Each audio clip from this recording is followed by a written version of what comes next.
Here I am again doing the intro to the podcast on my phone, like a true professional.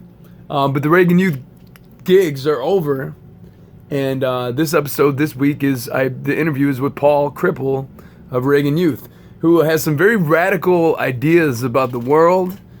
Some which they don't necessarily line up with mine 100%, but this dude, Paul, is a unique individual, and I gave him the mic, and he talked a whole lot. So that's what's going on this week's SUPcast. Tomorrow, I hop on a plane and I go back to the Midwest because we have some tour dates with the band Psychostick this weekend. Friday at the WC Social Club in West Chicago, Illinois, and then Saturday we will be in Madison, Wisconsin at a place called the Annex. So peep the socials, peep the website to get tickets. Tickets are on sale now for those 2 dates with Psychostick, and that's Friday the 13th, and Saturday the 14th we will be, Downtown Brown will be playing with Psychostick. And we have Alex Dontra of Psychostick filling in on the drums for us. So it's going to be a Psychostick Downtown Brown mashup of sorts. So yeah, that's what's going on. And on to the pod, and enjoy Paul Cripple, and definitely some of the shit that he says will make you scratch your head a little bit, or maybe you'll wholeheartedly agree with it. But you know what? He's a human being with opinions, and he is letting the world know what he thinks about stuff. On to the SUPcast.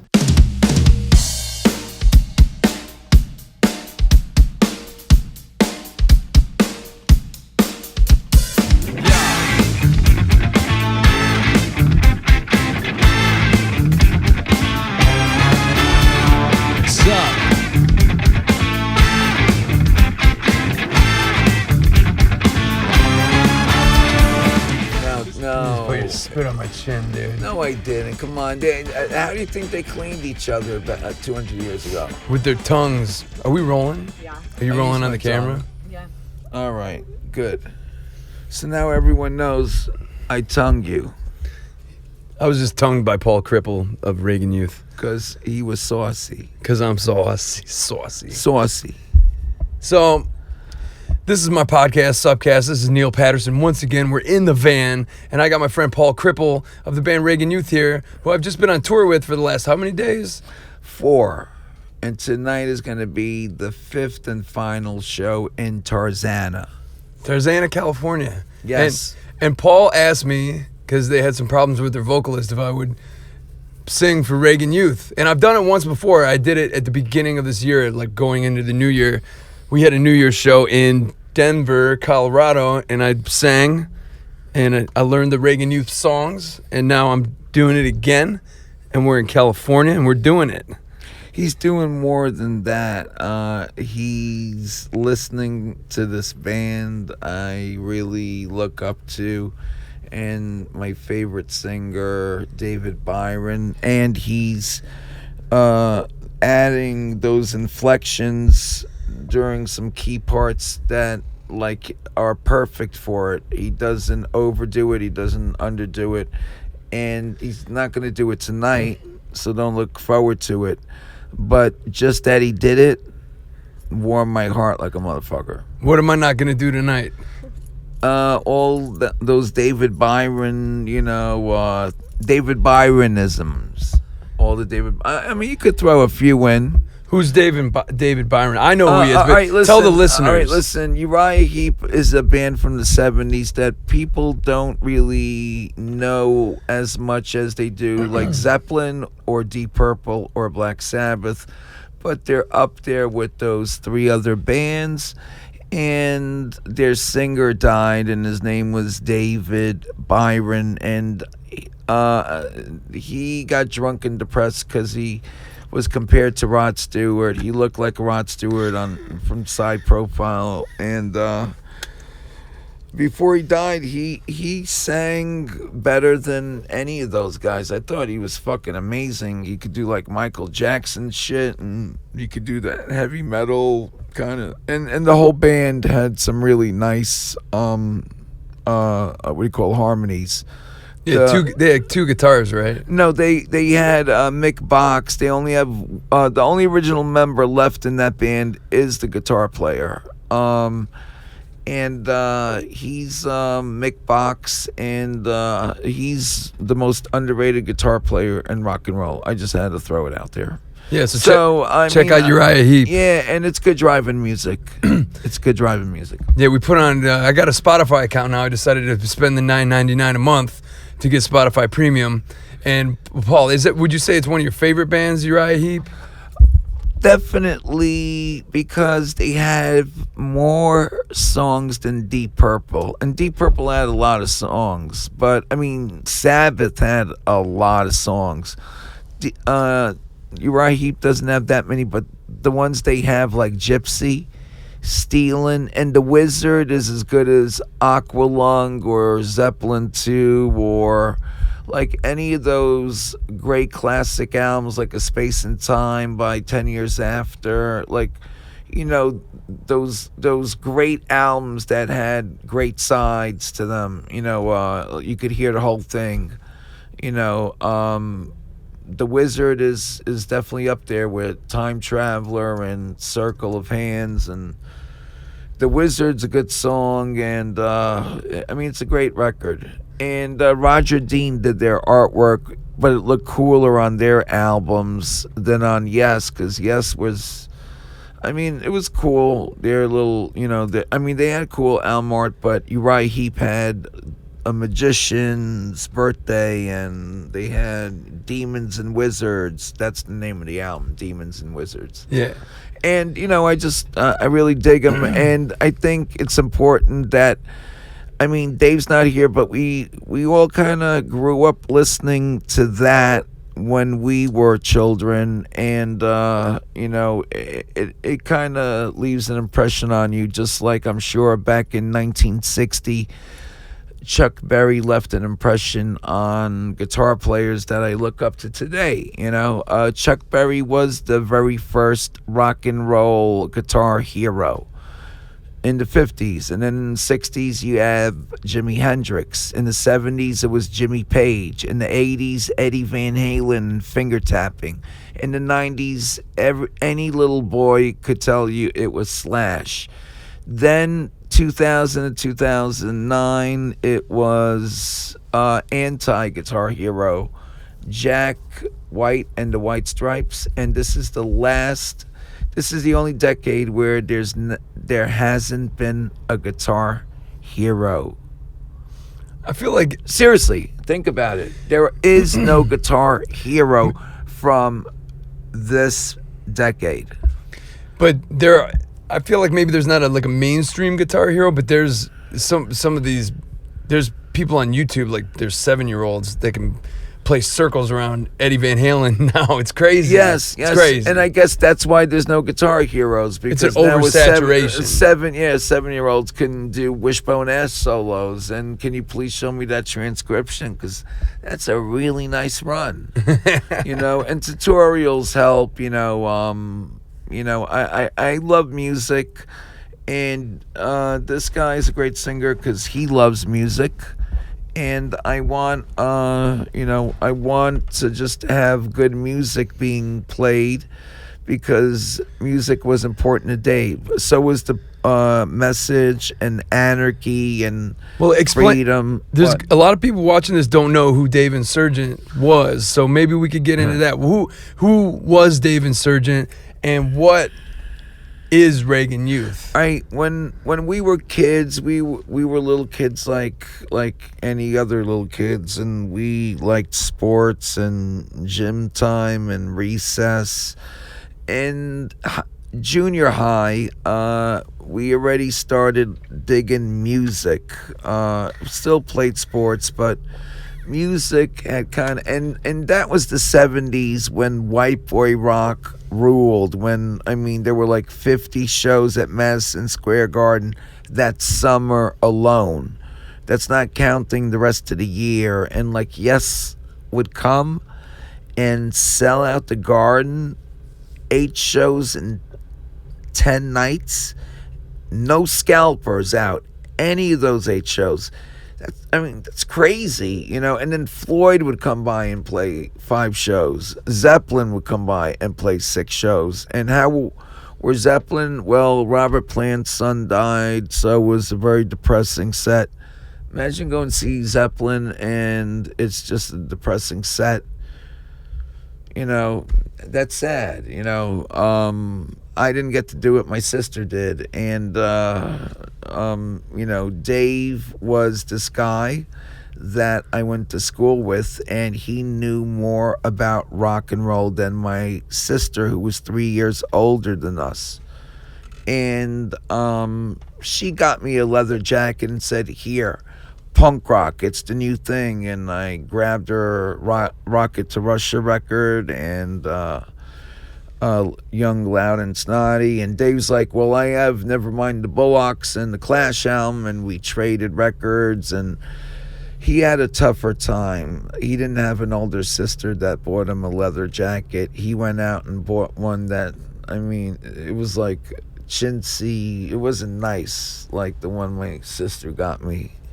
It was like, it was still a leather jacket, and he was proud, but when he would go out at night, he would have a Parker over it. And my dad was the super, and he would take his Parker off, and I would hide it somewhere in the lobby that no one would know about. So his dad wouldn't let him go out wearing a leather jacket. I mean, he wore it, but it had to be under a Parker. And that kind of stiflingness, and not being able to go out, I think allowed Dave to listen to the radio more than your typical radio listener. And I mean, he knew his music. He definitely knew his music, and all my friends were like, yo, that guy knows his fucking music. Now, I was already taking guitar lessons. Come on, let's start a band. I wrote some songs. All right, let's see. And I remember the first time we did Degenerated, there was a kid named Sung Ho who had an electric guitar and an amp, and he just hit the 3 notes, and I just yelled into the cassette recorder, and we brought it to lunchtime, and Dave heard it, and he went, sounds good. And when I think about it, it sounds like Black Flag would have put out or something, you know. Yeah, there were no drums on or anything. And Dave was like, but it's wrong. And it's like, what do you mean it's wrong? What's wrong about it? And you could tell that he knew what he was doing, you know. And whenever I came up with something, or anyone would come up with something, he would just grab it, and it's his. Like, hey, here's some lyrics. What do you think? He would look at him, put them in his pocket, and say what he thought of them, and you would never see them again. And maybe there'd be like 2 words, 2 lines, you know, left, or, you know, like, okay, you know. It was very hard to get a compliment from the guy. What year was this when you guys were in the cafeteria? That was like probably like 78, 77. So you were in junior high? Yeah, junior high. And when I moved from the Bronx into Queens, Dave was already in Queens. I think he moved a year earlier from Westchester.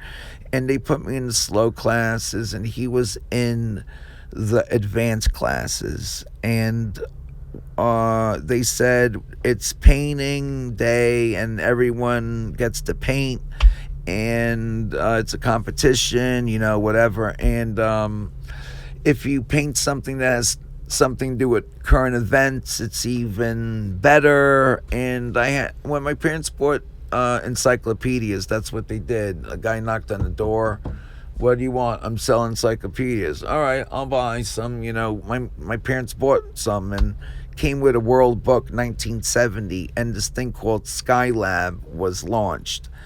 And when she said it, I remember reading on page like 18 in the Daily News, Skylab is coming back down to Earth and landing. So I drew it. I remember my teacher's like, you didn't draw that, you copied it or something. And I remember seeing it like when I was in my 20s. I was like, damn, I drew that? Like when I was in elementary school, damn, I was pretty fucking good. And I wrote Skylab, and what does this have to do with current events? and I didn't even know how to say it's coming home from space. I just said it's coming home. Like, like I was in the slow classes. So when it was bicentennial time, they called me out of class, like, all right. And they stuck me in a room with 7 smart kids. And we were all supposed to draw something dealing with the bicentennial. Oh, and by the way, when I only lived a block from the elementary school, and when my mom came to look at the paintings, she was like, oh my God, they gave me the centerpiece. And I'm sure the smart kids were like all competitive, like which one of us is going to get our painting up there. Well, it wasn't any of them. And when I was in a room with them, they made me feel like I was fucking like had cooties and AIDS and everything else combined. Like, stay away from that autistic child, because I wasn't in their advanced class. And only one of them sat next to me. Hey, what are you drawing? Struck up a conversation, and that was Dave. And anytime, you're being treated cold, like that in school, it sucks. And all it takes is one person to break that ice and make things better. And that's Dave Insurgent. That's how I met him. And that's why I always respected him. And then I got to respect him even more when he knew more about music than my sister, who plays drums for The Who? Keith Moon? That's right. It was like that in the 70s. You had to know your shit. And then punk rock came to town, and rockers hated it. But we went to see the Stranglers. We didn't care. And, you knew times have changed when the scalper, I overheard the scalper who got everyone tickets to whoever was playing. There's a band called Metallica playing. I never heard of them, but all these kids want tickets. What do I care? So I got these tickets. I never heard of them. You knew times had changed. There was a crossing of the guard, Now athletes can have mohawks and dyed hair. Back then, only one football player had a mohawk, and he played for the New York Jets when they still played in the 5 boroughs, and he lived in the West Village because he wanted to be that fucking freak. Joe Namath was on the team. He made it easier for all guys to be like freaks. But back then, if you got a mohawk, you usually got, eggs thrown at you, or, everyone called you weirdo. And you needed big hair and porn mustache and extra tight wife beater. The 70s was turtlenecks. The 70s was like fucking weird. But they had great fucking music. Because I think the 60s made it great by allowing pop music to flourish and become actually something pleasurable and not just schlop. Pop music from the 60s, those hits are some of the most endearing hits that pop music ever made. And I'm not being a snob, like you don't like what's big now. What's big now, I'm afraid for people who win the Grammys, because I remember what happened to the Starland Vocal Band and Milli Vanilli. So, watch out, whoever wins the Grammy. Whoever wins the Best New Artist. Yeah, Best New Artist. That could be Watch out. That could be your kiss of death. I'm going to fix your microphone real quick, dude. Sorry. No, don't be sorry. Right. It's like syncing. Yeah, it does this. All right. Well, I do. All right. Bring it a little closer. All right. Lift cool. your legs up. There we go. Just got to crank down on this fucker. Yeah, we should probably go buy a new one. This is all I got. All right. Cool. This is good. All right. I'm not spending any more money. Good. And So Dave, yeah. Dave, he didn't judge you like those other smart kids. He became your friend. He definitely was someone who's interested in leaving the neighborhood and seeing what was out there. he could have been valedictorian if he wanted to, but he didn't want to. I know his father always blamed me. You got my son into this music, into this rock and roll. He could have been a doctor. He could have been a lawyer, True, but your son needed to blaze his own path. And his father was a soldier in World War II. And I'm sure he saw some horrors and, was overly protective. And during high school, David truly rebelled, where he would tell his mother to go suck his dick and his father go fuck himself, and I'm not coming home tonight, and go, just really over the top, where, wow, and I always was pushing the band, and now he was pushing it way more than me and way more psyched. And what year was this? In high school, we were still writing goofy songs. Yeah. I mean, and listen, we wrote a lot of goofy songs, and they're not really worth remembering if they're just about making fun of a classmate. I got some of those. Yeah, I mean, come on, you do those things. Yeah, high school shit. Yeah, high school shit. Yeah. But he got serious, and all right. In high school, there were a lot of Russians that were moving into the neighborhood in the 80s. Russian Jews moved into that neighborhood. It was a Jewish neighborhood. And I remember one of them got surrounded by a bunch of white kids, and, they were like calling him a commie bastard or whatever. And he went, "Fuck the politics. I'm no communist." That was his, and it's not fuck the politics, it's fuck politics. But he didn't know how to speak English good, and he just said that, and I just goofed around, down, fuck the politics, down. I'm no communist.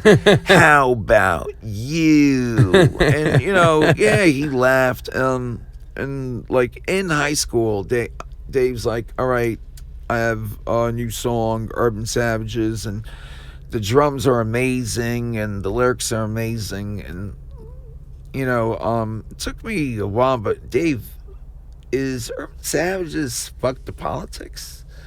And he giggled, yeah, and I'm not gonna say, all right, it's my vocal melody. It was some scared kid's vocal melody. I just went, how about you, at the end, as a joke. But Dave could take that joke and turn it into where the music is tribal. The song Urban Savages, tribalism, with the drumming. He could tie it all together. He was a brilliant arranger, No, don't go there yet. Do that 2 more times. And then go back to that part. And then go there. The guy didn't have ADD like me. The guy could sit and think it out to its best ability. And I've heard a lot of recordings. Oh yeah, that's right, we used to do New Aryans that way. Wow, that was really long, And then it just, the way we recorded it on the record. The first record, we recorded it over a year, and it was 10 minutes worth of music, 7 songs on an EP. When it got re-released, since we recorded over a year, we were able to find 7 alternate tracks. Dave added 3 new tracks, so you had 7 alternate tracks. They don't match up time-wise or date-wise or, whatever with the first 7 songs. And people are like, well, why'd you do that? Because we could, or Dave wanted to. And that's volume 1. And volume 2 was recorded basically in 2 weeks. Dave sang one night, 2 takes on every song, was never the same after that. Drugs destroyed him. He was very smart. he was one of the smartest people I ever knew, but no one's smarter than an addiction. No one. And what's insidious about the disease of addiction is that it will fool even the wisest man into thinking that they can outwit addiction. And he didn't last long when he became addicted. And we had just he just split up with his girl. I moved in. We came up with all these new songs. We were going to do a new band called House of God, where we were grown-ups taking on a higher authority religion. Songs with titles like In the Beginning, 10,000 Years From Now, When the Blind Lead the Blind, On the Day I Die, and also a song like Alaska, which is like it's a pretty song, and it's, loneliness, girls, still like to do songs like that. Not everyone has to be like hardcore religion, but Dave's lyrics were getting better. His vocal melodies were getting more intricate, more beautiful, and I was writing riffs instead of chord progressions. And yes, you were growing. We were growing, and I really was so psyched about that band, and I really kind of pushed Dave to go in that direction a lot earlier. But I guess he wanted Reagan Youth to run its course. Like, wait till Reagan just leaves office and poof, that's it. There's no more reason for our existence. And after that, we got a chance to record all the rest of our songs on Volume 2. That's why it sounds crazy. It just has all these songs.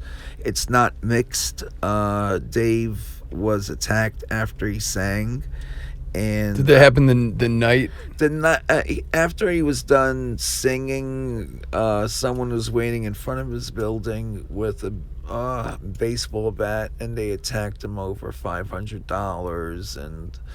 And David was very arrogant too, like, I'll pay you sometime next year. I used that in a line in the song Lucky 7, because he always used to make a joke, I'll pay him sometime next year. It's like, come on, Dave, you gotta, drugs are skewing your vision. And I know the Grateful Dead used drug money to help finance their operation.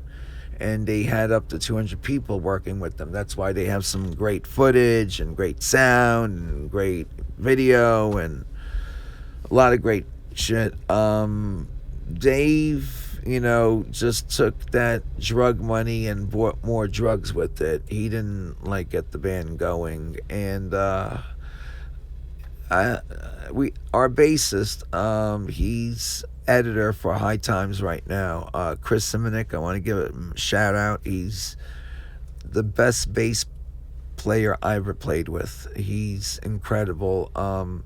He hated the fact that he just joined this band playing music that he really was looking forward to playing.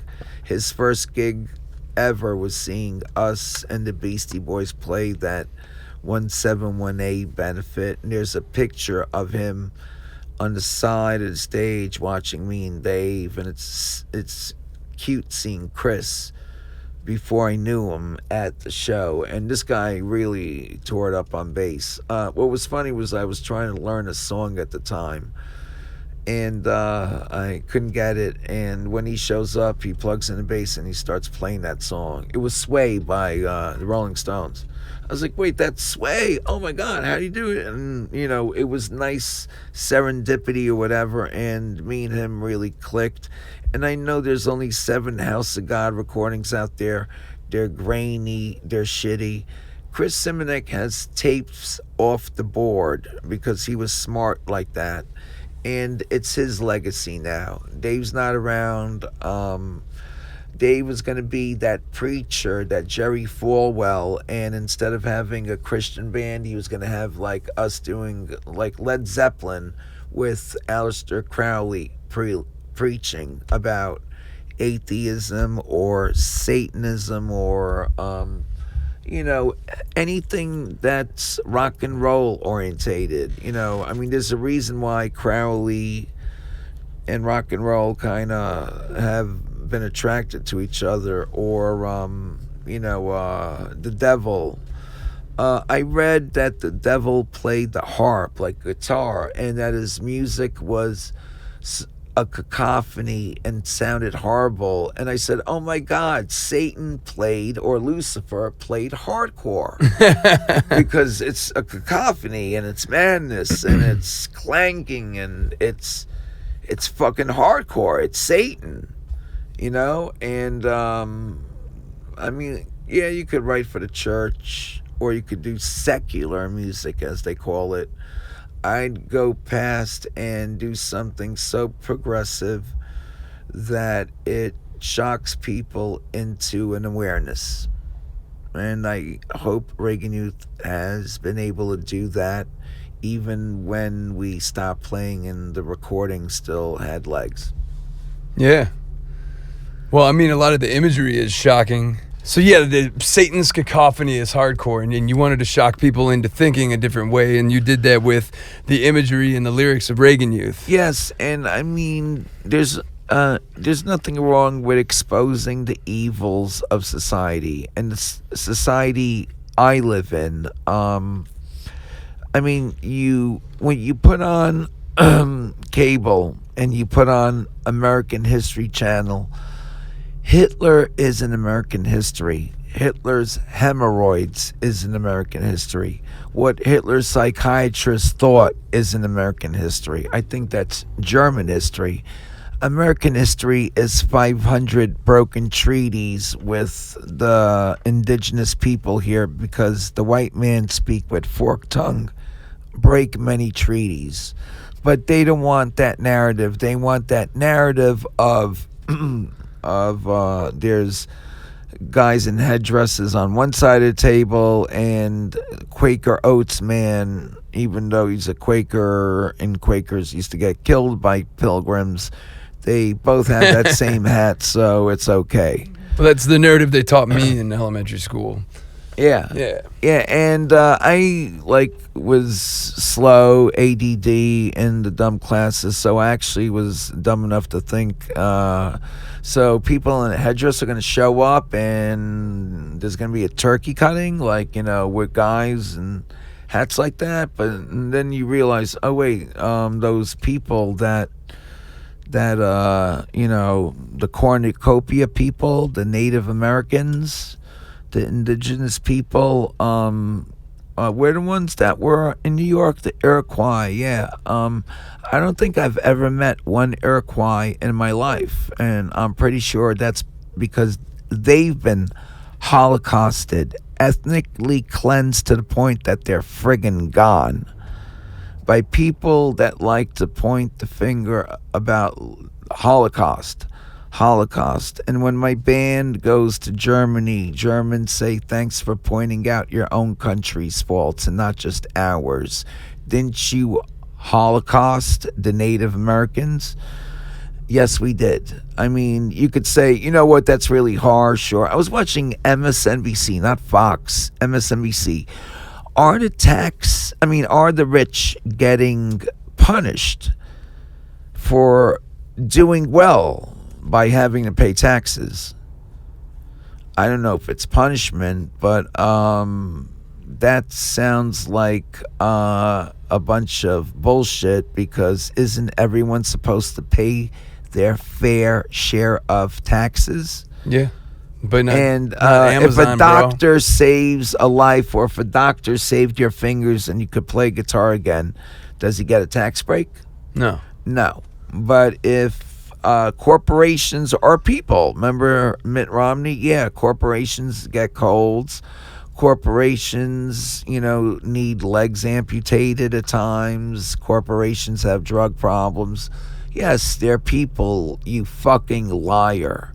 And they've had a narrative of lying to us in our public schools, that now we have a liar as our president, and people are so happy that there's someone just like them. What do you mean? They're like, you're nothing like Donald Trump. They're everything like Donald Trump. Their daddy gave them everything they ever needed. They act like they worked really hard when all they've done is just scam their way through life. They just always look down on other people. Let me put it this way. They're not happy unless they're winning more than like someone's misfortune somehow equals their betterment, even though it's not tied. If you won lotto, then that somehow hurts me. But if I win lotto, boy, does that fuck you up, even though we don't even know each other or have anything to do with it. There are people that look at TV and believe it's real. Like, I'm talking about Law and Order. They put it on and wow, that was some case tonight, huh? Like, oh, come on. That's just, it's make-believe. Really? Yeah, it's make-believe, but you would be... I like Law and Order, though. Yeah, right. That's fine, too, but I watch there's it with too my many mom. people that believe that it's actually true. I remember I was in a program where I'm sitting around with a bunch of addicts, and this young guy says, I was watching Law and Order, and they said there was this drug that they could give you that'll get you clean from cocaine, right? And is that true? And everyone looked at him like, no, right? We all laughed. And what are you laughing at? It said it's true story in the beginning. It says based on a true story. Yeah, that means this is a true story, and we now doing a bullshit version of it.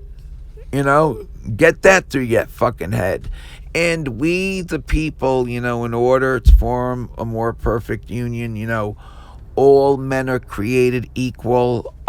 What they mean by that is all rich, landowning, white Anglo-Saxon Protestants are equal. Everyone else are indentured servants, but you can't do that, or slaves, so that you just make them all into slave wages. Yeah, that's what you're saying in the car the other day, is that it's not hip to say indentured servants, so here we are just wage slaves. Listen, when you need 3 jobs, to break even, please, you're supposed to work 1 job, and if a third goes to rent and a third goes to your clothes and food, and a third can go to your savings, that's reasonable. I don't believe in paying rent. The Native Americans said no one can own this land, and to me, this land was stolen from them, so fuck rent. Imagine if everyone just stopped paying rent all at the same time. That would be amazing. That would fucking be amazing. I'm not going to do that, though. All right, you could go do it, but if you're going to try... No, don't be a pussy. And when I mean pussy, I don't mean that thing between a girl's legs that I wouldn't mind pounding every once in a while. I mean pushover. For all those politically correct me generation, let's go. When someone does something, when they find out someone did something like 10 years ago, and they like bombard them with that fact. What is that called? Cancel culture. Cancel culture. Why would you want to judge anyone on one moment or one tweet of their life? Well, I think it's a case-to-case basis, really. If it was some horrific, like a Bill Cosby thing, yeah, judge that motherfucker. Well, no, Bill Cosby isn't a one-day Yeah, we know thing. that. I'm talking about, like, all right, and yeah, one day you could, like, go and blow up a building. I'm not talking about that. I'm talking about one day you're having such a bad day and you vent on someone and you freaked out and you really hurt that person's feelings and everyone hates you now. It's like, do you really want to be judged as that person? for the rest of your life? No. And if that's on videotape, you doing that, and you could be canceled out like that? No one wants to be canceled. We should be more inclusive, and believe it or not, what? Racists, fascists, rednecks, whatever you want to call it, are human beings. They're not deplorable, but you need to realize that the education system has made it where people are proud of their stupidity, and they say things like they're the mainstream elite. All right, that's a bigger oxymoron than mainstream punk or jumbo shrimp. There's the elite and there's the mainstream. Mainstream elite as what they should be an alternative elite of, sloppy Steve Banyans and like their Miss Teen Americas on their sides, superficial. It was really embarrassing seeing Eric Trump's wife go up there talking about who cares about the Kurds. I think Kurds care about the Kurds, and I'm pretty sure Rand Paul. I love, when they catch a politician saying, of course they deserve their own country, and then, now it's all about politics, and I gotta suck Donald Trump's, Super Mario cock or whatever the fuck that girl described it as. And who described it as that? Well, let me put it this way: we had a president that was a movie star. Now we have a president who's a reality star. The next president is going to be the next big YouTube sensation. Or The Rock. The Rock. I can see The Rock becoming president now. Only if Steve Austin was his vice president, or at least Secretary of Defense. Right. Russians would say something like, "Do you want to have, talk about nuclear disarmament?" What? With beer, just squeezing or something. I think it's funny. I remember when the Iron Sheik and Sergeant Slaughter got arrested for smoking weed on the Jersey Turnpike. And they're like, wait a second, they hate each other. In a wrestling ring, they just put on those costumes. You don't think they work out together and work out a fucking routine? People don't know that, but that's what that collective, they believe. Yeah, that collective stupidity that you were talking about. And you know what? History is important all over this world, except here in America. It's whitewashed. It's whitewashed to the point where it's kind of creepy. Like, you know what? I'm sick of Wonder Bread. I'd rather eat pita. My favorite is naan. Even Italian bread's better than that. Come on. Wonder Bread, really? And then you put mayo on it? Shit. Like, that's good for your arteries? What's wrong with a little color like mustard? But it can't be spicy brown. Well, it's crazy. It has to be yellow, I didn't eat guacamole until I was in my fucking 20s, dude. Yeah. I grew up in Michigan. Yeah, so you didn't see an avocado there. No, we ate chicken. Yeah. And we ate pasta. And iceberg lettuce. Always iceberg lettuce, ranch dressing. Yeah. Yeah, but I didn't have Mediterranean food. I didn't have hummus, pita until I was in my fucking 20s. Guacamole until I was in my fucking 20s. Look how much you're missing out. It was lame. But, my mother, bless her heart, she didn't know any better. And she really has love in her heart. We were taught really good morals as far as acceptance and appreciation of different culture. But we ate like the fucking whitest white people on the face of white America. We were talking, all the Wonder Bread and mayo, and we were all fat because of it too. We grew up fat kids. We got made fun of. Give me some fucking lentils, man. But you know what's good? Dave was chunky. You're chunky, so I like chunky. I like a chunky sound out of a guitar. I like a chunky sound out of a band.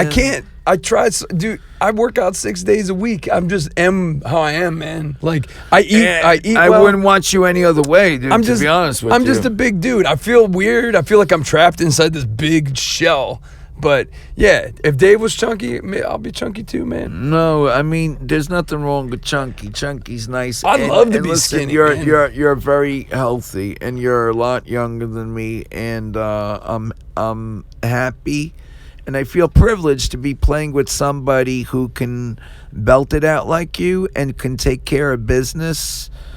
I mean, I could see how maddening it could get, and especially when, you know, you just have a new guy it's his first tour, and wow, I can hang out with fans, and they just happen to be great fans, but, like, you know, it's like, wow, it's obviously his first tour. Who are you talking about? Charlie, you know, and you know what, Charlie, maybe we could eat Quaaludes and drink alcohol when we were in high school and play Acid Rain. No, because I heard that demo. I heard that off the board from A7, you know, and Andy made fun of it. Now, you know what? I'm not going to be a hypocrite. I get high, but I don't think people should look down at junkies. Why? Because they're bankers and they foreclosed on your fucking house? Meanwhile, bankers walk around like, oh shit, my shit is golden.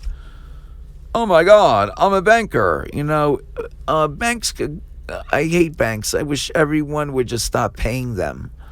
Just get, just get your fucking money out and just, you know, whatever mortgage you owe, whatever, just don't. Just don't pay rent, everyone. All right? What's the day that should, May Day, May 1st? Let's make it May 3rd. So after May 1st, you get a day of rest, and then everyone could just not mail out their rent to anyone ever again. And we could start a new thing. And I hate that American culture also brought in tipping. Like, really? And they talk about, oh, look at the poor. They just mooch off us. No, these are people who worked their entire life, lost all their money to the fucking bullshit, pharmaceutical complex and, you know, the whole bullshit system. And now, after you've taken how much money of their, you know, out of their taxes, and now they want some of that tax money to help them. Oh, look at them, they're mooching. No, they're not. You know. Well, I don't think the tip system would be in place if the actual wage wasn't so low. Because she works for tips, but wage sucks. Yeah, it's she not gets paid even minimum wage. She gets paid less than minimum wage. So yeah, obviously. So the tips, that's her fucking bread and butter right there. Man.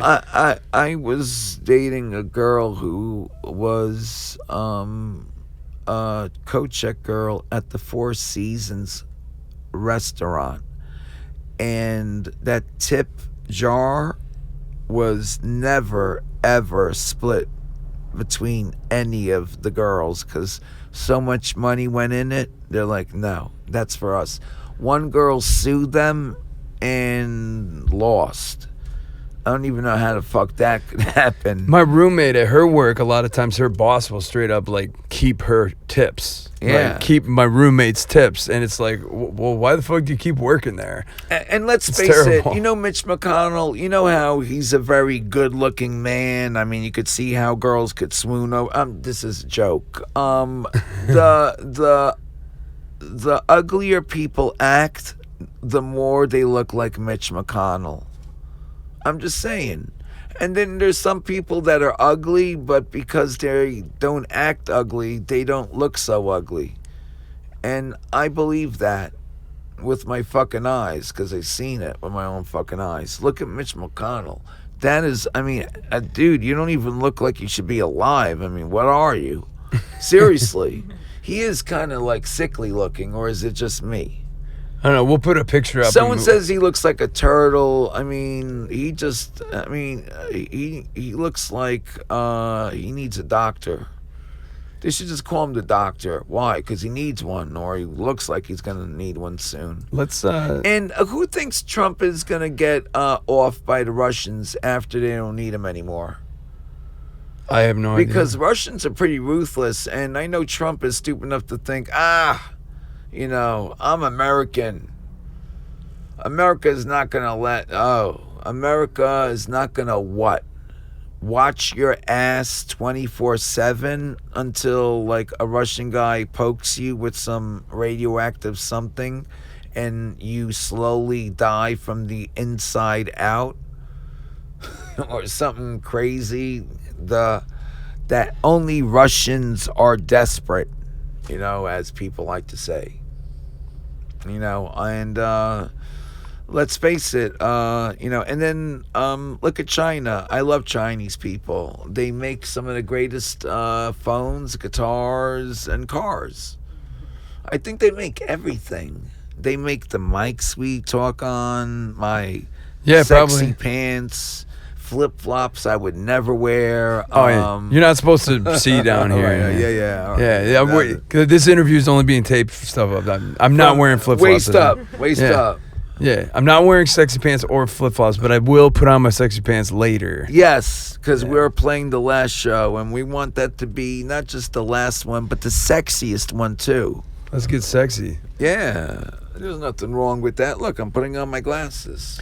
Those aren't your glasses with the LED lights. No, because that would have really caused some chaos in this studio, in this iPad. What's this thing called again? When you talk and it's called Podcast. This is a podcast. I'm still learning. You know what? I'm so old school. I still think print media's around. People can say it still is, but the candy stores that sell it aren't around. Now they're just bodegas that make you like a nice hot sandwich, and they'll take your SNAP EBT food benefits for it. Food stamps. You don't have to walk around with like in the old days you walked around with like dollars of $10. They're actual physical stamps in a way. Yeah, like physical things. Did they have a dollar amount written on it? Yeah, like 10, and they had to give you back money if it was $5, they could give you $5 in food stamps, but if it was like $2.50, they had to give you $2.50.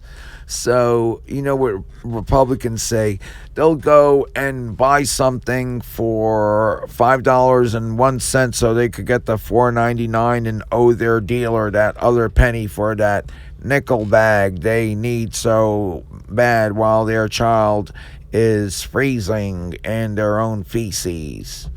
It's like, well, if there wasn't wage slavery, wouldn't have that. And wouldn't need it. Yeah. And look, I know we brought civilization to this continent, and Paul, you brought it? Be real. You didn't bring shit. No, I brought a little civilization by being a consumer and leaving a shitload of garbage behind. Because before that, I'm pretty sure the system was the men went out hunting, the women stayed home and took care of the kids and cooked, and no one had to pay taxes. There was no debt, and there was no pollution. So, I mean, what savages? No debt, no rent, no pollution. Oh my God! How horrible it must have been. That's crazy. Yeah. So what do we do now? That's the question. You know what? Right now, you just let computers decide because they're smarter than us, and just whatever. Let the robots rise. Let them rise. And they could. We're on our way. Yeah, and when they rise, let's have it out, and hopefully Schwarzenegger can be turned into a Terminator on our side. That's all I can say. Fingers crossed. Yeah, because I can't keep up with the internet and cyber wars. It's just I'm still a paper. I mean, if I wrote something, if I wrote a book, I would have to write it and then type it.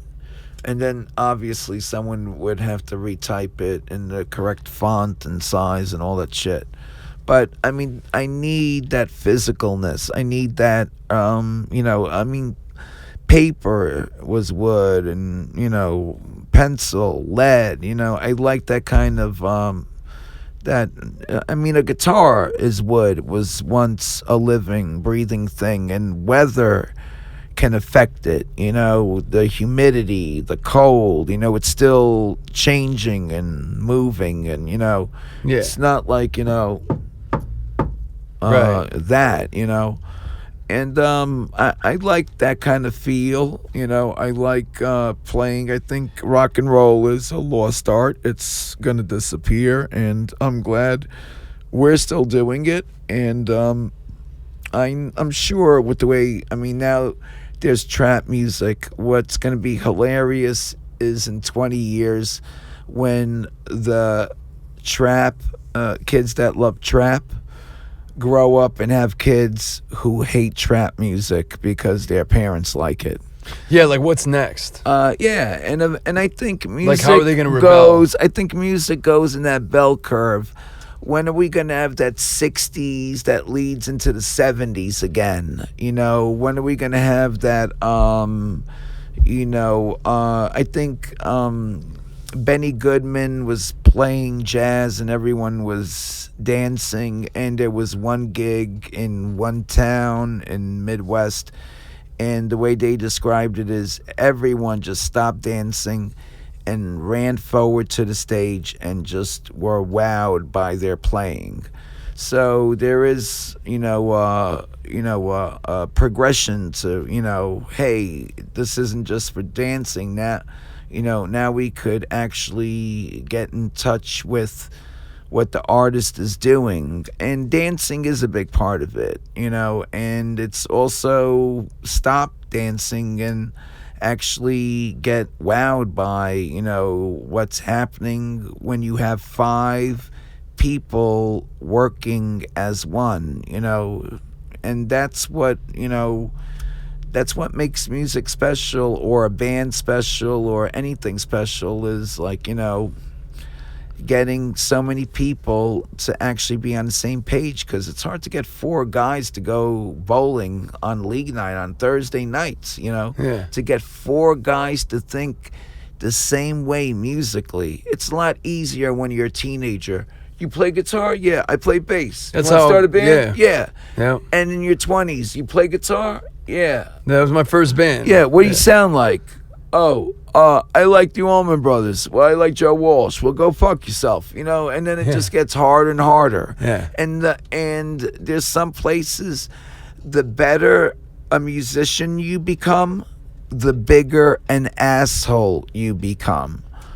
And there's a place in my vicinity that's true, and it's sad that really, the better the musician, the bigger the asshole, and I think that's just a vicious cycle that just happens in this place.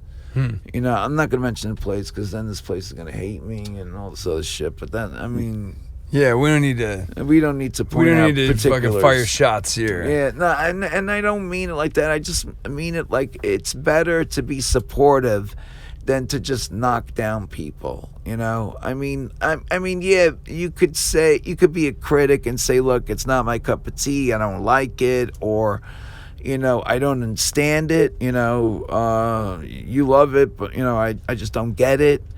It should always be open-minded like that. I think the problem comes when someone has to impose authority, like, no, you can't listen to that music.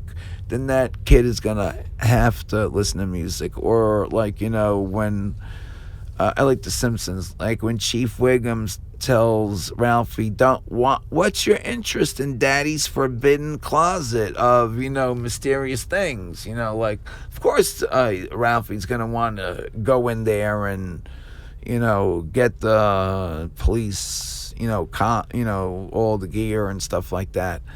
Imagine how many kids would go and do drugs if drugs were legal. And I don't mean, oh, you could go to the candy store and just pick up a 10 bag of heroin right there, like what cops like to say in New York, because they make so much money from drug dealing. I'm talking about going to a lab where some boring white man in a lab coat comes out and a nice, like, Haitian nurse will take you and shoot you up with just the right amount of heroin. No one would say, oh shit, I just went and did something badass. They'd be like, oh, you did that. It would take the mystique out. And when you remove the danger out, and that's what these kids are interested in, it's the danger. Yeah. Where they make these drugs, where they grow them, they don't have the problems we have here. And the way the drug companies pushed OxyContin as I remember when OxyContin came out, an 80 milligram was $10. When OxyContin came out, guys said, you know what, $10 for this pill. I hear if you take this pill and you do a bag of heroin, it feels like you did a bundle. All right, and then I did it, and I did a bag of heroin, and I felt like I did a bundle. I was like, this is amazing. And eventually I just realized, oh, it's just a pill. And then eventually they realized, wow, these pills are like, I think when you go to college, they're like $1 a milligram or like $80 for 80 milligram. That's a lot of money, and I'm sure illegal drug sales probably make up for a lot of, it built Miami, let's face it, in the 80s. Yeah. Cocaine built all those buildings in Miami. So it's, whenever there's capitalism, it's always capitalizing on someone's misery. It's not trade. It's not fair trade. Fuck banks. Interest is the most evil thing mankind ever imposed on itself.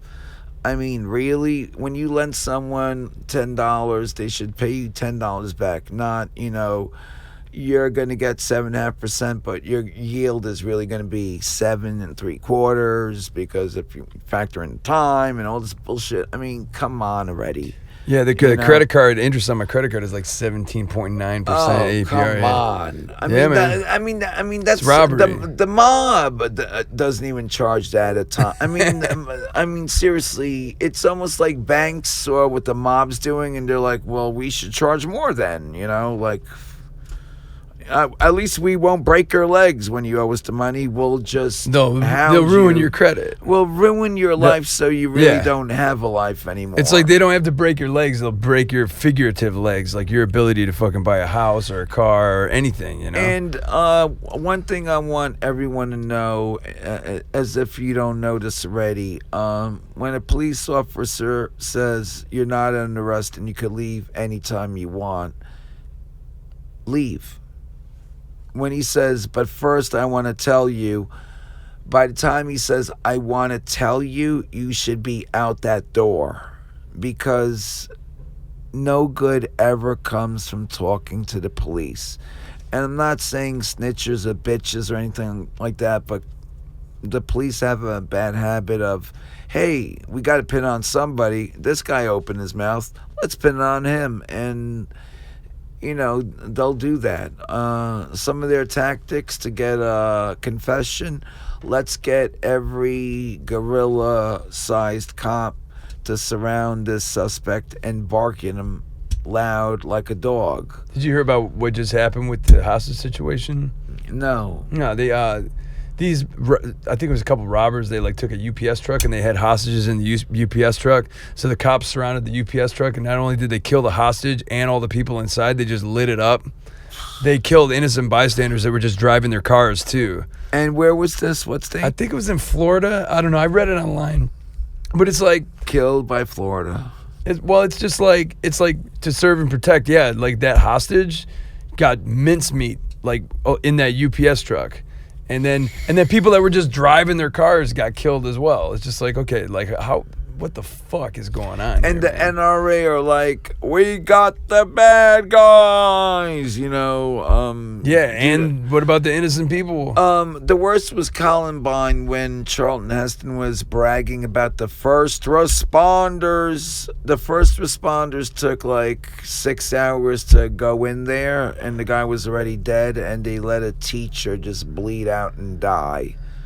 And he's Jesus. bragging about them because I guess he thought he really was Moses. Is or that dude something. still alive, Charlton Heston? No, he's dead, and God has punished him for playing Moses. He's like, I know Moses, and you're no Moses. Now go to purgatory. And there is no such thing as heaven and hell. I mean, come on. Really? I know someone made that up, and someone's like, wow, that sounds like a good idea. But, I mean, come on.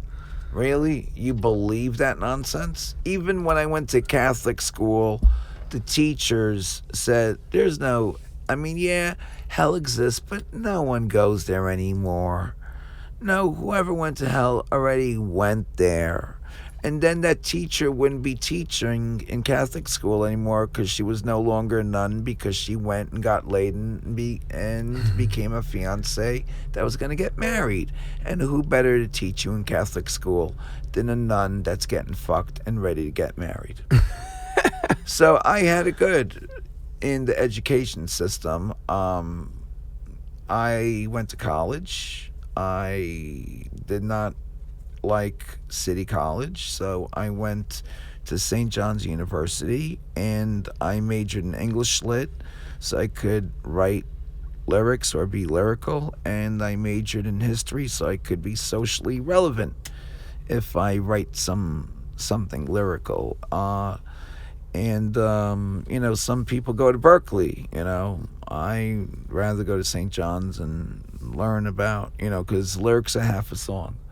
You know, and, you know, you could learn guitar by, you know, watching the best and studying their, you know, their styles, and study your 10 favorite guitar player styles, and boom, your style will emerge out of it. I think that's how it works, right? I mean, that's how I learned. That's Yeah. how I learned, too. I just learned, I just remember I was in middle school and just sat down with Metallica and Megadeth and Guns N' Roses, you know, that's how I learned And guitar. he just took off, yeah. And if you just listen to one guy and one guy and one guy and one guy, you know, then you're just going to sound like that one guy, you know. And even when you play another song, it's going to, wow, that sounds like that guy playing a Johnny Cash song. Or, hey, now you sound like, you know, that guy playing a Donna Summer song or whatever. So you want varied taste, and there's only two types of music: country or western. No, I'm only kidding. It's not rap or hip hop or, you know, punk or post punk. It's either good or it's not. And when someone says, hey, that song's not bad, well, you're not saying it's good either. Not bad doesn't mean it's good. You want something good, and hopefully you shoot for you want to shoot for something great, and if it comes out good, that's good. But Dave was that guy that wanted an A+, and if you couldn't get an A+, you just get an incomplete. And I think that's a reason why we only put out 2 records in 8 years. And I know that's kind of skimpy, but like he called the CD a collection of pop classics, you got to admit we can play each and every one of those songs live. Right? Well, a lot of them are classics, man. Well, I mean, they just flow. They can flow into each other, and, you know, they're all different, you know. I know people are like, why don't you put out another first record? Because we already put out that first record. Why would we want to put out another one just like it? No, thank you. We'd rather try something new, and if it didn't work out, I'm sorry, we didn't have over a year to record 40 minutes. Like, we had over a year to record 10 minutes.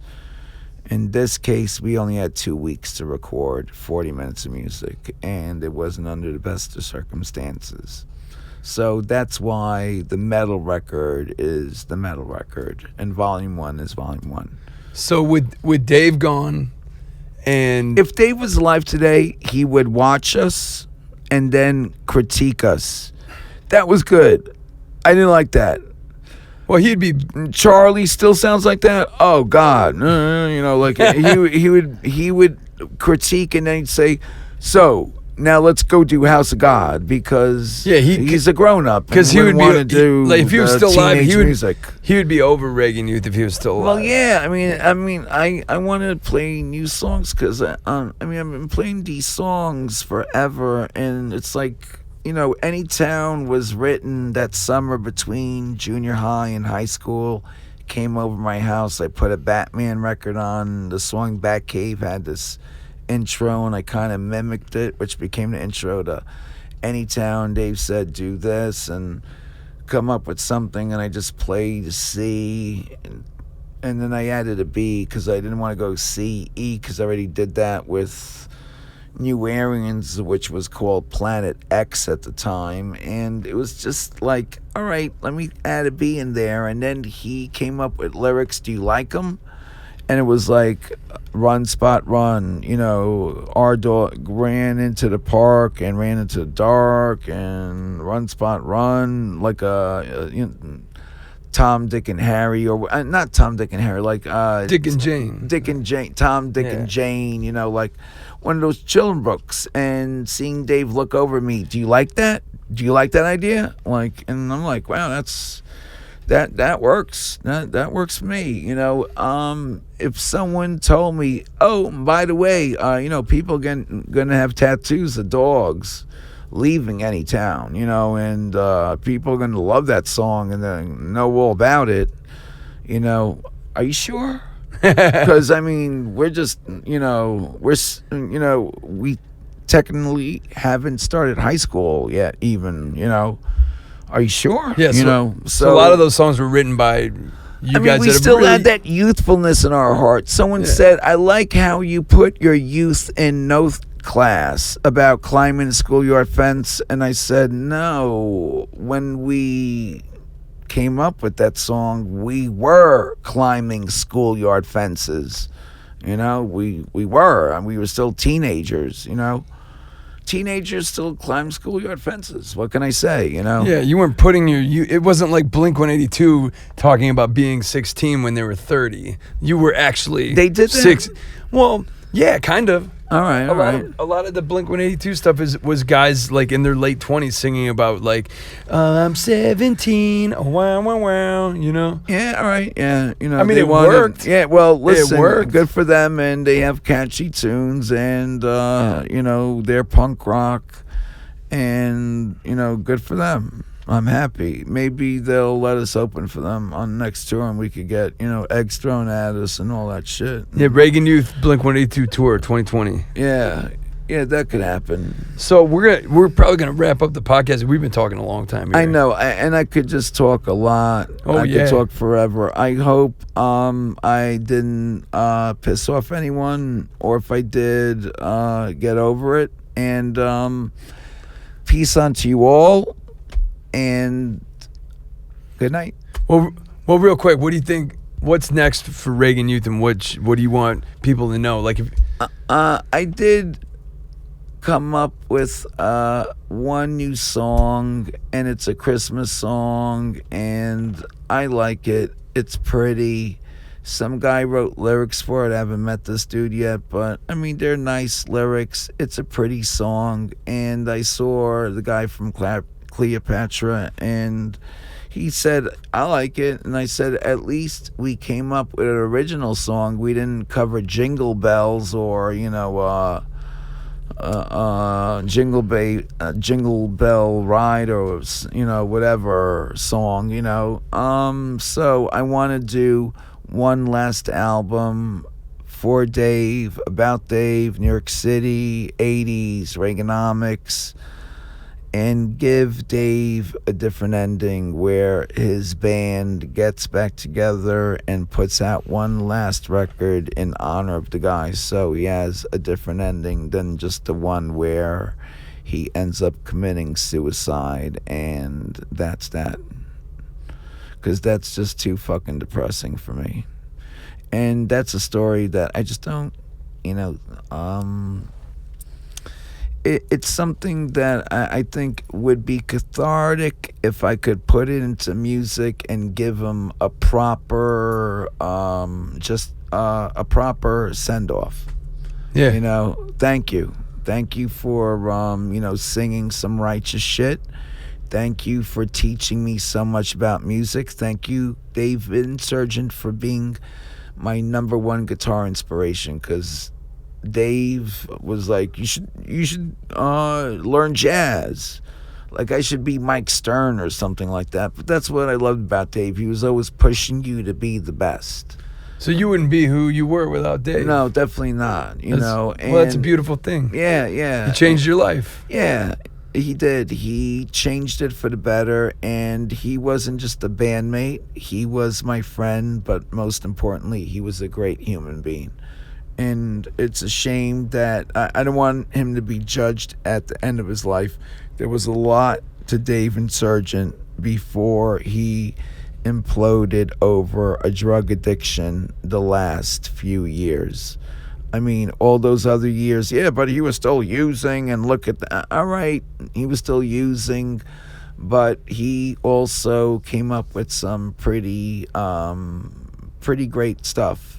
I'm proud to have said that this guy was my favorite singer. And I know I'm biased because he's my singer, but I think his lyrics are the cat's meow and all that shit, you know, the bee's knees, all those, you know, cool sayings.